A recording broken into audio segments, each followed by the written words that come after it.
স্পেশালে আপনাদের সকলকে স্বাগত জানাই। আপনাদের সঙ্গে আমি মঞ্জিরা। আকাশ ভরা সূর্য তারা, ছোট্টবেলা থেকে ওই আকাশের দিকে তাকিয়ে মনে কত কত প্রশ্ন জাগে, তাই না? অনেক প্রশ্নের উত্তর আছে, আবার অনেক প্রশ্নের উত্তর এখনো পাওয়া যায়নি। অজানাকে জানার চেষ্টা চলছেই। আমাদের দেশও আছে সেই দৌড়ে। চাঁদ সূর্যের পর এবার ভারতের নিজস্ব গগন অভিযানের পালা। 40 वर्ष के बाद कोई भारतीय अंतरिक्ष में जाने वाला है, लेकिन इस बार टाइम भी हमारा है, काउंटडाउन भी हमारा है और रॉकेट भी हमारा है। আবেগ ছিল, আবেগ আছে, আগামীতেও আবেগ থাকবে। তবে স্বপ্ন পূরণ শুধু আবেগে ভর করে তো আর হয় না। মহাকাশের স্বপ্ন পূরণের জন্য অনেক অনেক কঠিন হার্ডল পার করতে হয়।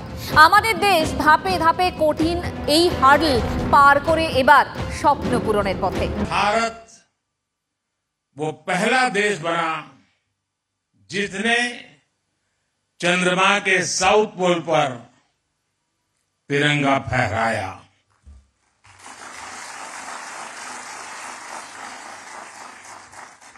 आज शिव शक्ति पॉइंट पूरी दुनिया को भारत के सामर्थ्य से परिचित करा रहा है।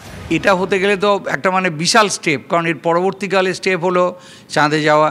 সেটা প্রাইম মিনিস্টার অলরেডি বলেছেন যে 2040-এ চাঁদে পাঠানো হবে, 2040-এর মধ্যে। কাজেই ন্যাচারালি এটা একটা স্টেপ, যে কোনো মিশনে একটা একটা স্টেপের পর স্টেপ হতে হয়। তো ভারতের এটা একটা প্রথম স্টেপ। মাটি থেকে 400 কিলোমিটার উপরে পৃথিবীর নিম্ন কক্ষপথে যাবে গগনযান। এক সপ্তাহ মহাকাশে থেকে ফিরে আসবেন 4 ভারতীয় মহাকাশচারী। আরব সাগরে ল্যান্ড করবে গগনযানের ক্রিউ মডিউল। চাঁদে যাওয়ার পরে, চন্দ্রযান 3 সাউথ পোলের কাছাকাছি যাওয়ার পরে, আদিত্য L1 পাঠানোর পরে, L1 পয়েন্টে সেই যন্ত্রটাকে পাঠিয়ে দেওয়ার পরে মানুষ ভাবতে শুরু করেছে যে ইসরো এখন যেটা করবে সেটাই সফল হবে। ফলে এই ধরনের এক্সপেকটেশনটা ইসরোর উপর তো একটা বিশাল প্রেশার পড়বেই। আবারও স্বপ্ন দেখছে গোটা দেশবাসী, আবারও স্বপ্ন দেখছি আমি, আপনি সকলে। তাহলে বুঝতে পারছেন এই মুহূর্তে এই অভিযান কতটা গুরুত্বপূর্ণ। সেটা যদি কোনো বিশেষজ্ঞের মুখ থেকে আমরা শুনি। এই মুহূর্তে আমাদের সঙ্গে রয়েছেন নাসার বিজ্ঞানী ডক্টর অমিতাভ ঘোষ। ডক্টর ঘোষ, আপনার সঙ্গে আমি মঞ্জিরা রয়েছি। ডক্টর ঘোষ, একটু বুঝে নেওয়ার চেষ্টা করব এই যে অভিযান, এটা সত্যি কতটা গুরুত্বপূর্ণ, কেন গুরুত্বপূর্ণ এতটা? দেখুন, পৃথিবীতে 200-র বেশি দেশ আছে, শুধু তিনটে দেশ এখন অব্দি হিউম্যান স্পেস ফ্লাইট করতে পেরেছে। হ্যাঁ, আচ্ছা, এখন অব্দি আপনারা দেখেছেন যে রোভার গেল, চন্দ্রয়ান 3, তারপরে অরবিটার গেল, চন্দ্রয়ান 1, মঙ্গলয়ান 1। এটা হচ্ছে robotic space flight. Robotic space flight human space flight থেকে অনেক সোজা। হ্যাঁ, হিউম্যান স্পেস ফ্লাইটে ভাবুন ওই স্পেস ক্রাফটের মধ্যে একটা মানুষ বসে আছে। হ্যাঁ, এখন আপনাকে you have to do everything যে সো দ্যাট ওই মানুষ কিছু না হয়।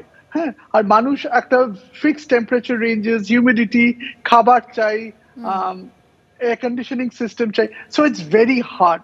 So the trajectory, the slope of the trajectory is very hard. হ্যাঁ, আর তারপরে আপনার খরচা তেমনি ইঞ্জিনিয়ারিং সিস্টেমসে একটা কথা আছে রিডান্ডেন্সি। তার মানে ধরুন যদি পাওয়ার চলে যায় কি করবেন? হ্যাঁ, so what is the backup system? So এই জন্য ইঞ্জিনিয়ারিং কস্ট অনেক বেড়ে যায়।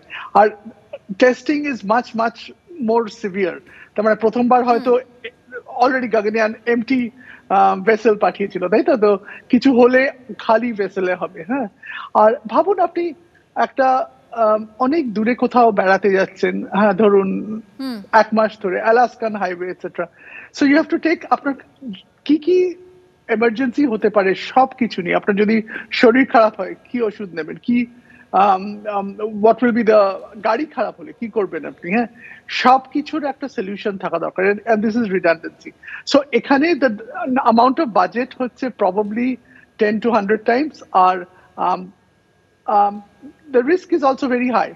হ্যাঁ, কিন্তু আপনি ভাবুন একটা রোবট গেল, হ্যাঁ, আর একটা মানুষ গেল, অনেক তফাৎ, রাইট? হ্যাঁ, বলুন ডক্টর ঘোষ, সেক্ষেত্রে এই যে অভিযান, এটার ইম্প্যাক্ট এ সম্পর্কে যদি একটু বলেন, একটু সংক্ষেপে। ইনক্যাপ তো দারুণ, আপনি ভাবুন, বললাম যে 3টে দেশ করতে পেরেছে, এখন আপনি 4র্থ দেশ হতে হ্যাঁ। So it's a huge impact to prove the countries capability যে আমরা এটা পারি করতে। হ্যাঁ, অনেক বড় বড় দেশ, জার্মানি, এরা সব করতে পারেনি।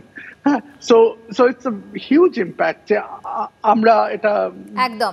আর খুব ছোট্ট সংক্ষেপে আরেকটা বিষয় জানতে চাইবো, এই যে 4 জন মহাকাশচারী যাদের নাম ঘোষণা করেছেন প্রধানমন্ত্রী, এই যে নির্বাচনের পদ্ধতিটা কি? ইউজুয়ালি আপনার ফিজিক্যাল হেলথ খুব ভালো হওয়া দরকার। হ্যাঁ, আর তারপরে এখন অনেক কম হয়ে গেছে, কারণ এখন স্পেসক্রাফট আর অনেক ডেভেলপ, কিন্তু usually should be good health, আর আর মানে mentally and physically in good health, আর এর থেকে বেশি আরো কিছু নয়। অনেক ধন্যবাদ আমাদের সাথে কথা বলার জন্য, আমাদেরকে সময় দেওয়ার জন্য ডক্টর ঘোষ।